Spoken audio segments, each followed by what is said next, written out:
Pub landlord Mick Hughes is ferociously attacked in the living quarters above his bar.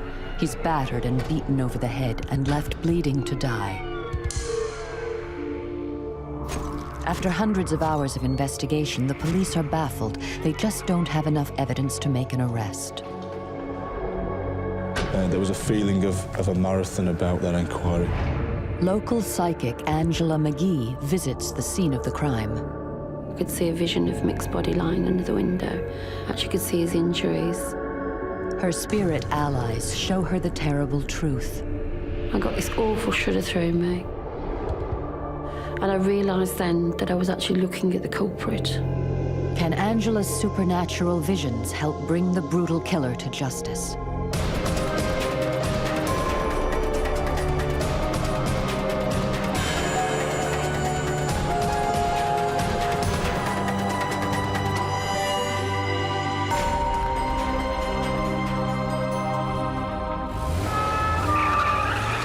Sunday, April 27th, 2003.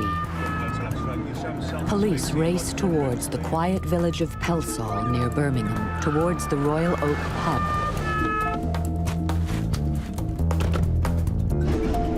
Staff arriving for work have found the body of the landlord, Mick Hughes, brutally bludgeoned to death.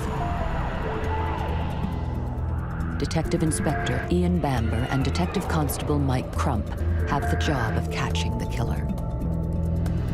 Mick's body was found in his private bedroom area that was on the first floor of the pub. He had sustained serious head injuries consistent with him being struck with an object. The attack had been ferocious, sustained, and really malicious.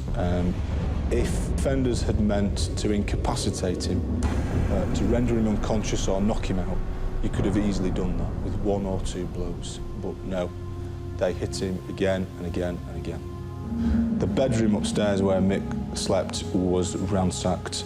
All the early indications suggested was that it had been a burglary that had gone drastically wrong. Michael Hughes was a family man, just 2 months away from his 60th birthday. His daughter Sharon is devastated by the news. You see it on TV, but until you've actually lived it, you can't describe how it destroys you as a person and as a family. You really can't. They asked me and my sister if we could go down to the morgue and identify my dad's body. It was the worst thing I've ever had to do in my life. Sharon and her family are desperate for justice. But despite weeks of intensive forensic investigation and hundreds of interviews with local people, the police cannot find any conclusive evidence. A neighboring publican decides to call in psychic medium Angela McGhee. I had a phone call from a friend and she asked me to go down to help with the local murder. And my reaction was, what if they don't believe, you know? I'm not going to go down there and look stupid. I said, I'll wait till I get a message through spirit. I'll wait till the right moment. Within days, that moment comes. Well, I had a message from my own father in spirit. It was him that actually told me to go. He said, what about this murder? What about this murder? And then I knew I had to go. I believe that mediumship, you are an instrument of the spirit world. It's not voluntary. You just do what you have to do. Angela drives to the Royal Oak pub. She's never been here before and knows nothing about the murder, but that is about to change. I sat there in meditation for a little while, said my prayers, and put my hands up and said, dear God, what have I got to tell these people? With that, I had a vision. I saw 3 men climbing up a black fire escape staircase, over the roof, over the railings, and in through the French windows. And I thought to myself, that is where they've got in this building. Emboldened by her vision, Angela decides to go in. She is greeted by Beryl Chapman, former partner of Mick Hughes, who is looking after the Royal Oak. barrel shows Angela to the living quarters of the pub. She stands in the hall. Then suddenly she is shown a second vision. I could see bodies struggling, as if there was a real push-pull-you type thing going on, and there was blood. It was just a flash, literally a flash, a vision.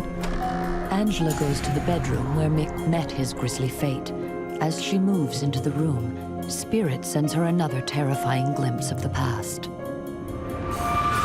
Again, another flash, a vision. I could see a vision of Mick's body lying under the window. Actually could see his injuries in his head and down the one side. Now Angela sees something wonderful. And all of a sudden, I saw Mick in my mind's eye. The spirit of the dead publican appears standing before her. And he was making a point of a thick gold chain bracelet which was holding up. Mick tells Angela that his killer also stole his bracelet. Mick said that he knew that person, he had drunk with that person, he had fished with that person, he knew that person very, very well. I felt totally aghast. I just thought, take a deep breath here, I can't believe what I've just heard. It's an astonishing revelation. But before Angela can react, she has another vision. 3 men running away. It's almost as if they've rushed past me, and if I could feel their panic. But one of them had something the size of a shoebox with him. That's all I saw. Angela has never experienced such an incredible barrage of visions, but as she leaves the pub, she has the most terrifying insight of all. As I walked through the pub, I glanced at the bar, and there behind the bar was a young man pulling pints. I got this awful shudder through me, complete coldness. I just felt that there was complete emptiness there, as if it got no soul. And I realised then that I was actually looking at the culprit. Not waiting to see his face, Angela runs from the pub. If she's correct, the killer is still right under the noses of the police.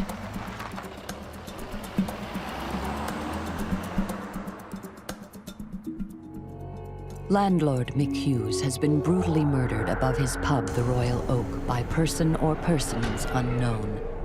Psychic Angela McGhee has visited the scene of the crime. Her spirit allies sent her an astonishing series of visions containing clues about the murder. I saw the vision of 3 men going up to the back fire escape staircase. I then saw Mick's body. I saw Mick himself. I saw 3 men leaving with something the size of a shoebox. I glanced at the bar, and I realised then that I was actually looking at the culprit. Despite months of painstaking investigation, the police still don't have enough solid evidence to make an arrest. And when there was a feeling of a marathon about that inquiry. There was a great deal of information coming in that was being looked at, but little that was helping us to get to the bottom of what had actually happened. The police are running out of options when fate leads them to Angela. In the course of my inquiries, I met a woman who had met Angela McGhee at one of her psychic meetings. This woman stated that Angela had discussed the murder with her. We decided that whilst the evidential opportunities might be limited, it would really be foolhardy and a bit ignorant not to at least go and speak to Angela. Mike Crump and a colleague go to Angela's house to interview her. She invited us in. She made us a cup of tea, and we spoke to Angela about what she knew. Angela tells the police about her vision on the fire escape and of the body in the bedroom. She had no way of knowing these things, but her account matches closely what police found in forensic examination. I was startled and sceptical, equally curious and intrigued. Now she really begins to surprise the police. She claimed that 3 men had been involved in the murder and that one of those men had known Michael Hughes. It sounds incredible, but Angela's information fits with a number of theories the police are working on. To put numbers on offenders raised some eyebrows, but from analysing the scene and trying to generate some hypotheses around what had happened, I think we were all fairly comfortable that it was more than one. She'd had a vision of them running away, one of them carrying a shoebox-shaped object. The police know what Angela does not, that a safe the size of a shoebox was taken from the pub. We clearly knew that the safe had been ripped from its housing, so to hear Angela describe a box-shaped object being carried by a man was fascinating. Angela's visions confirm facts the police already know or things they suspect. Her account fitted in on a number of features with the hypotheses that we were running on. The difficulty for us was trying to match any evidential facts that we knew about with Angela's vision. At the time of speaking to Angela, I was a little cynical and sceptical about the information she was providing, but in the fullness of time it was quite surprising how accurate some of the information she provided turned out to be. Angela has given the police fresh clues, but for now they don't know what to make of them. The lead officer tries to reassure Mick's grieving family. He'd come out and he'd explain there is things happening and we are working, but obviously we can't tell you everything in case it leaks out or in case it's wrong information we're receiving. He said, but trust me, we will sort this out and we will come one day with the answers for you. For the police, the pressure is on. Then Angela McGhee has another startling revelation. I woke up the one morning, as I do sometimes, with messages. What I kept getting in my mind was a dolphin, block switch, dolphin, block switch. Angela phones a friend to tell her about the message. I was telling her about, I'm sure this is to do with the murder. I was getting the dolphin, block switch, a dolphin, block switch. And she said, there's a dolphin pub. I wanted to relay that information to Mike Crump, so I gave him a call. Operation Greenside, DC Crump speaking, how can I help you? And I told him about the dolphin and block switch and that something would happen in 3 days. All of a sudden, I get a name. Yeah, OK, let's just get a pad and I'll just write it down. I felt it was more like a nickname of either Daz or Gaz. And I felt that was also associated with murder. Angela's information is relayed to the incident room, but for now, it's useless. Then, the police make a key discovery. They find the missing safe in a canal. This is the canal at Slacky Lane, from where we recovered the safe that was from the Royal Oak pub. It was a breakthrough. It is important that we recover physical evidence, such as the safe. Suddenly, Angela's message about the dolphin becomes clear. And the Dolphin Public House is situated just at the top of the road, about 150 yards away from the spot where I'm standing now. There is no earthly way that Angela could have known this. At the time that Angela spoke to us about the Dolphin Public House, there was no obvious connection between that pub and our investigation. It hadn't featured at all. At the very least, it was interesting. Police are left wondering about Angela's message of the nickname. The difficulty for us, where do you put Angela? What do you do with what Angela can tell you? And the problem is that you can't use it, can you? You can't ask Angela to step into a Crown Court witness box and on oath say, I'm a medium and I know what happened. It's completely inadmissible. To convict, they still need more concrete evidence. Then, exactly 6 months after the murder, the Royal Oak pub is burgled again. This time, police get the lead they've been waiting for. Bizarrely, on the exact 6-month anniversary of Mick's death at the pub was broken into again in very chillingly similar circumstances. This time, eyewitnesses recognized the thief. Part-time bartender Gavin Chapman, son of Beryl Chapman, Mick Hughes' partner at the Royal Oak. Gavin Chapman had a severe drug problem. We believed he was addicted to heroin and possibly crack cocaine.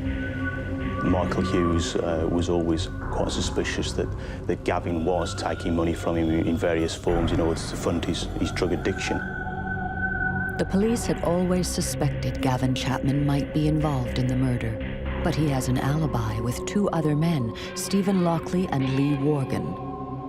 We had evidence that cast doubt on their movements in terms of the accounts that they had given. But as far as convicting them for a murder was concerned, we had very little. Now the police take a gamble. They bring all three men in for questioning. One by one, the men are interrogated and their stories scrutinized. In the initial stages, they stuck by their witness statements. I think they thought that if they maintained their original pack of lies, that they would walk. I'm sure that they were that blasé and confident that they thought that they could just bluff it out. Relatively quickly into the interview process, one of them changed the story. And they began to point the finger at each other. The men confess to burgling the Royal Oak on the night of the murder. They accuse each other of being the killer. Police decide to charge them all with murder as a joint enterprise. It's a bold strategy. There was a concern that was at the back of my mind that around that joint enterprise argument, the jury wouldn't be able to clearly identify in their own minds who it was that struck the fatal blows. We felt that we had a very good and a very strong case, but you are in the hands of the jury. You're hopeful, but you've always just, you're crossing two fingers and hoping for the best. The trial is set for October 2004 in Birmingham, with three men charged, at least one of whom knew Mick and worked behind the bar. Everything that Angela told the police seems to be coming true.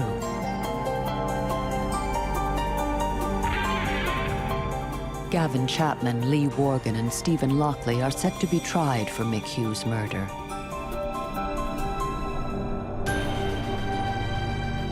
Waiting for the result, Angela goes on with her normal work as a medium.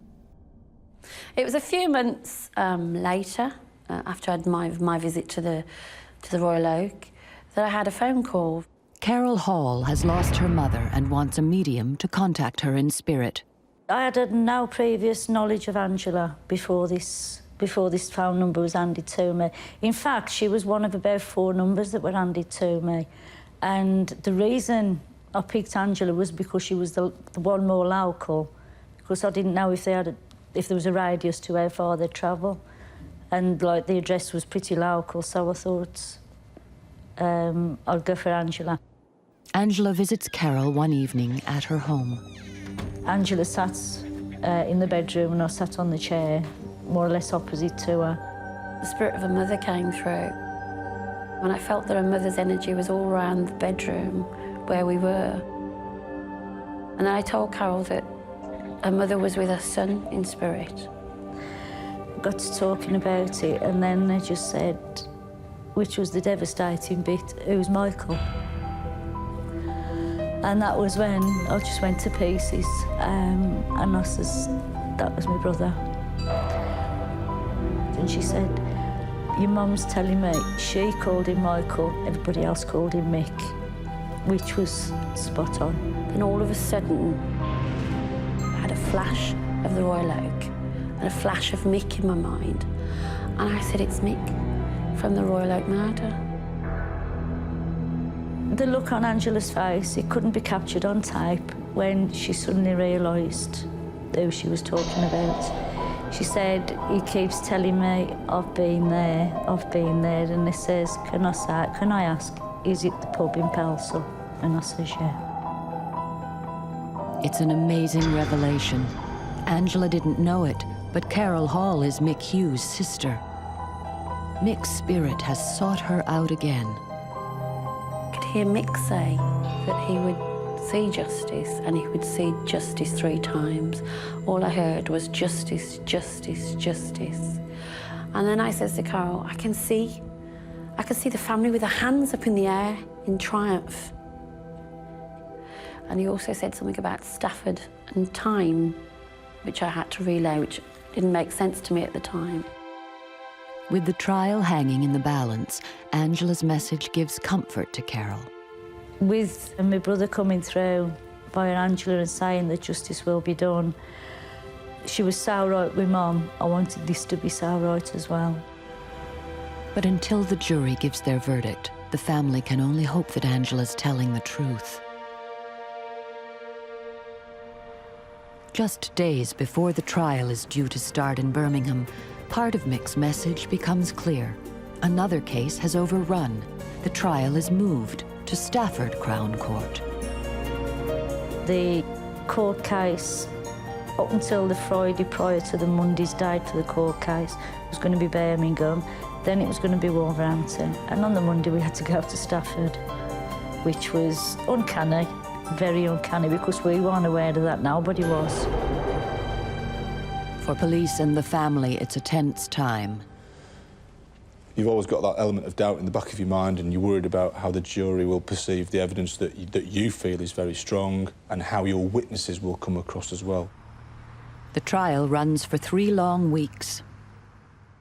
I was struck by how appallingly badly the 3 male defendants conducted themselves throughout the whole trial. They sat at the back of the court and grinned, chuckled to each other, made smug comments about some of the witnesses that appeared in the witness box.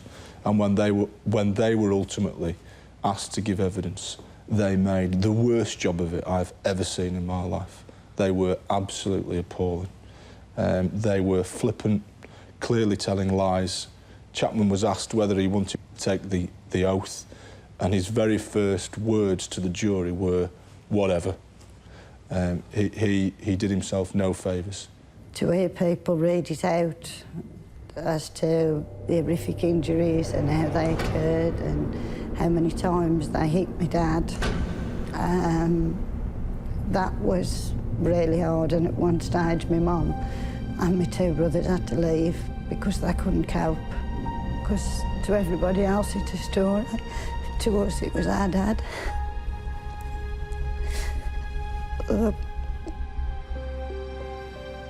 Finally, the moment of truth arrives. When the jury went out, the courtroom is charged with emotion. It's all right, I'm just sitting there thinking, please God, let them say guilty. The 3 men are found guilty. As Angela predicted, justice has been done 3 times. Each of the 3 men were convicted of the murder of Michael Hughes. They were also convicted of burglary and attempting to pervert the course of justice in terms of having lied to us in the form of their witness statements. It was just unreal. It was a dream come true. As the family leave court, a photographer is waiting. He said, well, for the picture you're going to have to punch the air and smile. In a flash, Angela's last vision becomes reality. But when I saw them, their hands go up, and I thought, yeah, that's completed the picture now. Angela's messages to the police and the family seem to have proved uncannily accurate. On speaking to Angela initially, I was quite cynical and sceptical about the nature of the information she provided. But in the fullness of time, aspects of it turned out to be quite accurate. Whilst it was always of limited value to us as police officers, this was nevertheless surprising. Stepping outside the police officer function and thinking about myself as a person and Carol and Sharon spending some time with Angela, if I found myself in the same circumstances and I saw that olive branch of hope Would I reach out for it? Yeah, I probably would. It's been an incredible experience for Angela. I feel I've done my job's worth. I know that I work for the God Energy Force and the God Energy Spirit, and I'm just an instrument. But to me, it's like a pat on the back, I think. It was just a nice pat on the back.